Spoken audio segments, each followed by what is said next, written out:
नमस्कार, मी Bhimrao Lonare, IBM TV9 news आणि WH न्यूजमध्ये मी आपलं स्वागत करीत आहे। यावेळी मी जिल्हाधिकारी कार्यालयामध्ये आहे आणि इथे जे वकील संघटना आहे त्यांच्या वतीने जिल्हाधिकारी जे आहेत नागपूर जिल्हाधिकारी त्यांना निवेदन देण्यात आलेलं आहे।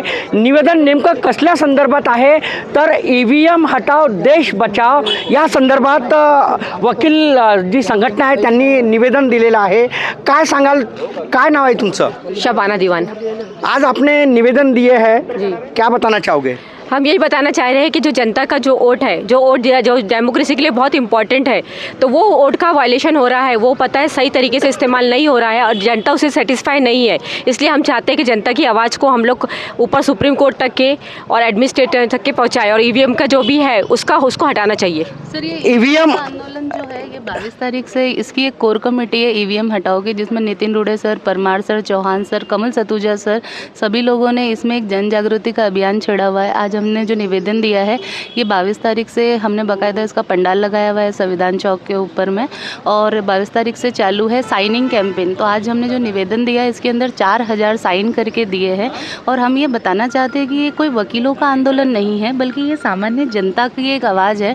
क्योंकि सामान्य जनता चाहती है कि अब बैलेट पेपर से वोटिंग हो, क्योंकि सर जितने भी विकसित देश है जहाँ पर EVM से वोटिंग निश्चितच मी तुम्हाला सांगेल की EVM हटाओ देश बचाओ संपूर्ण देशातील नागरिकांचा आता EVMवर विश्वास राहिलेला नाही। यात आता वकील वर्गसुद्धा उतरलेला आहे की EVMवर आता कुणाचाच विश्वास राहिलेला नाही। जिल्हाधिकारी जे नागपूर जिल्हाधिकारी आहेत त्यांना निवेदन देण्यात आलेलं आहे। नितिन रोडे सर जे आहेत त्यांच्या नेतृत्वात आज नागपूर जिल्हाधिकारी यांना निवेदन देण्यात आलेलं आहे। काय सांगाल सर तुम्ही? ॲक्च्युली माझं नाव ॲडव्होकेट नितीन कुमार रुडे। आम्ही आज एक पत्र दिलेलं आहे कलेक्टर साहेबांना की EVM मशीन हटवून त्याच्या जागी बॅलेट पेपरवर सगळे निवडणूक, देशातल्या सगळ्या निवडणुका व्हायला पाहिजे असं आम्ही कलेक्टर साहेबांच्या माध्यमातून ते पत्र आम्ही मुख्य चुनाव आयोग यांना दिलेलं आहे, चुनाव आयुक्तांना। आणि आमचं म्हणणं आहे की बॅलेट पेपरवरच ही निवडणूक व्हायला पाहिजे, ज्यामुळे की एक पारदर्शकता निवडणुकीमध्ये राहील। हां, बरोबर आहे। निवडणूक जी आहे बॅलेट पेपरवरच व्हायला पाहिजे अशी मागणी होत आहे आणि तसं निवेदनसुद्धा दिलेलं आहे। तुमचं नाव सांगा? ॲडव्होकेट स्मिता कांबळे, जय भारत जय संविधान। आम्हा सगळ्यांची ही मागणी आहे की देशभरामध्ये फ्री अँड फेअर इलेक्शन व्हायला हवे, परंतु गेले 10 वर्षापासून आपण बघत आहोत 2014चं चित्र आणि 19चं चित्र तर एवढं भयानक आहे आणि एवढे सारे एव्हिडन्सेस आहे की EVMमध्ये टॅम्परिंग होते, EVMमध्ये 100% गडबडी आहे आणि फंडामेंटल राईट्सचं व्हायोलेशन आहे आणि त्याच्यामुळे फार मोठं हा भारतीय जनतेशी धोका आहे, लोकतंत्रशी धोका आहे आणि आम्ही हा होऊ देणार नाही। आणि म्हणूनच इथे पुन्हा बॅलेट पेपर यावं आणि बॅलेट पेपरनीच येथील इलेक्शन व्हावं ही आमची मागणी आहे आणि म्हणूनच EVM हटवण्यात यावं। आम्ही सर्व वकील वर्ग इथे येऊन आज जिल्हाधिकाऱ्यांना आम्ही निवेदन दिलेलं आहे।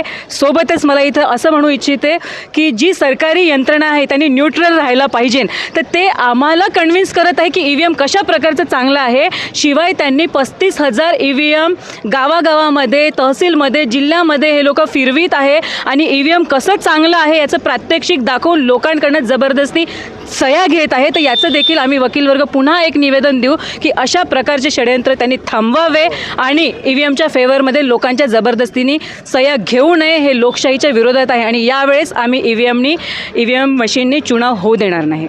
EVM मशीननी चुनाव होऊ देणार नाही, निवडणुका होऊ देणार नाही असं आता वकील वर्गांनी सुद्धा निर्णय घेतलेला आहे। काय सांगाल सर तुम्ही? हम लोग EVM हटाओ देश बचाओ जन आंदोलन नागपुर में 22 जनवरी से कर रहे हैं। सभी को मालूम है कि 2018 में देश की सुप्रीम कोर्ट के 4 जजेस ने प्रेस कॉन्फ्रेंस लेकर उस समय बताया था कि लोकतंत्र खतरे में है, और उसके बाद में वो जो 4 जजेस में से कोई राज्यसभा सदस्य बना, कोई ह्यूमन राइट्स कमीशन का चेयरमैन बना, कोई NGT नेशनल ग्रीन ट्रिब्यूनल के चेयरमैन बने और सभी ने पद पाए। तो अभी जब हमें को न्यायपालिका की जो है उनकी प्रामाणिकता पर और उनके जजेस के ऊपर भरोसा नहीं है, तो चुनाव आयोग जिसको अपॉइंटमेंट्स प्रधानमंत्री और उसके मंत्री कर रहे हैं और उन्होंने जब जो सुप्रीम कोर्ट ने जो एक निर्णय दिया कि उसमें 3 कमेटी रहेगी, 3 मेंबर्स की कमेटी रहेगी जिसमें चीफ जस्टिस ऑफ इंडिया भी रहेंगे, तो चीफ जस्टिस ऑफ इंडिया को हटाकर उन्होंने एक नया कानून पास किया जिसमें उनका एक मिनिस्टर्स रहेगा। तो सवाल यह है कि चुनाव आयोग किसी भी तरह से निष्पक्ष नहीं है, प्रामाणिक नहीं है और हमें उसके ऊपर भरोसा नहीं है।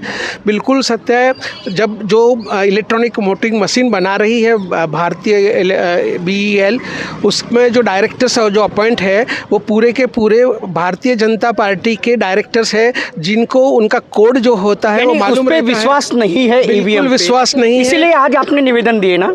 हमने आज निवेदन दिए और हम कंटिन्यूसली निवेदन देते रहेंगे। आज हमने करीब 10,000 लोगों के सिग्नेचर के साथ में ये निवेदन दिया है और नागपुर के अंदर हम पूरा हस्ताक्षर झुंबेश कर रहे हैं और कम से कम हम 1 लाख लोगों की सही लेंगे। और जैसे हम बताया कि कलेक्टर जो है वो हमें हमें समझाने की कोशिश कर रहे हैं कि EVM मशीन टेम्पर प्रूफ है, जबकि एग्जीक्यूटिव का काम है न्यूट्रल रहना है और उन्हें न्यूट्रल बातें करना है। ये बहुत ही गलत बात उन्होंने की है और हम उसके बारे में भी कुछ उचित निर्णय लेंगे। निश्चितच आमच्यासोबत सतुजा सर सुद्धा आहेत, आपण त्यांच्याकडूनही जाणून घेऊ। जिल्हाधिकारी यांना तुम्ही आज निवेदन दिलं, काय सांगाल तुम्ही?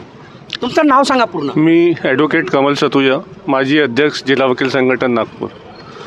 देखिए क्या है, एक चुनाव जो होता है एक प्रजातंत्र की आत्मा है। प्रजातंत्र जब ही रहेगा जब एक निष्पक्ष चुनाव होएगा और हमारा देश जिसमें सबसे पुराना जिसका संविधान है और संविधान में हमारे बेसिक स्ट्रक्चर को हमेशा सुप्रीम कोर्ट ने मेंटेन किया है और एक बहुत सुंदर संविधान दिया गया है हमको भारत देश को पूजनीय डॉक्टर बाबा साहब आम्बेडकर द्वारा। चुनाव निष्पक्ष होना चाहिए, ये हमारी मांग है। चुनाव निष्पक्ष कब होएगा? जब पारदर्शिता रहेगी। ये EVM मशीन जो है, EVM मशीन का आप मैकेनिज़्म देखेंगे तो ये एक सॉफ्टवेयर रहता है, इसमें एक मेमोरी कार्ड रहता है और सॉफ्टवेयर और मेमोरी कार्ड ये इतने पुख्ता नहीं है, ये हम सब लोगों को नहीं, शंका ही नहीं, पूरा विश्वास है और ये पूरे चांसेस है कि ये हैक हो रहे हैं। काफ़ी सारे सबूत हमारे सुप्रीम कोर्ट के वकील ने भी इलेक्शन कमीशन को देना चाहा। कितने लोगों के सिग्नेचर ली गई? आज हम लोगों ने कम से कम 5 से 6 हज़ार वकीलों की सिग्नेचर लिए है और हम लोगों ने कलेक्टर को निवेदन किए हैं। कलेक्टर साहब क्या बोल रहे हैं? कलेक्टर साहब का कहना है कि वो जो मशीन है वो हैक होना पॉसिबल नहीं है, लेकिन हम लोगों को पक्का मालूम है कि पारदर्शिता वहाँ पे नहीं हो रही है और हैक हो रही है। इवन जो देश, जापान जैसा देश जिसने वो मशीन बनाया है, वो मशीन का उपयोग वो अपने चुनाव में भी नहीं करता है, तो वो मशीन का उपयोग हमारे देश में क्यों हो रहा है हमको ये समझ में नहीं आ रहा है। और जो सरकार जब भी सत्ता में रहती है वो हमेशा बोलती है कि हमको EVM चाहिए, और जो सरकार ऑपोजिशन में रहती है, जैसे 2013 में भाजपा सरकार जब ऑपोजिशन में थी तो उस समय भाजपा सरकार ही बोलती थी कि EVM मशीन नहीं चाहिए, हमको बैलेट पेपर चाहिए। तो आज वो क्यों शर्मा रहे हैं वो बैलेट पेपर को इम्प्लीमेंट करने के लिए? निश्चित सतुजा सर, मैं आपको रुकाना चाहूँगा यहाँ पे, माफ़ करना थोड़ा। क्या कहना चाह रहे थे अभी, और कुछ कहना है क्या आपको? हम लोगों को तो ऐसा कहना है कि हम लोगों को जो है बैलेट पेपर पुराना जो बहुत पुख्ता था वो बैलेट पेपर का वापस लागू करना चाहिए। जैसे हाईकोर्ट ने भी कहा था सुब्रमण्यम के केस में कि वीवीपैट जो रहता है, वो पर्ची जो निकलती है हमको वोट डालने के बाद में, वो जो वोट डालता है उसको देना चाहिए।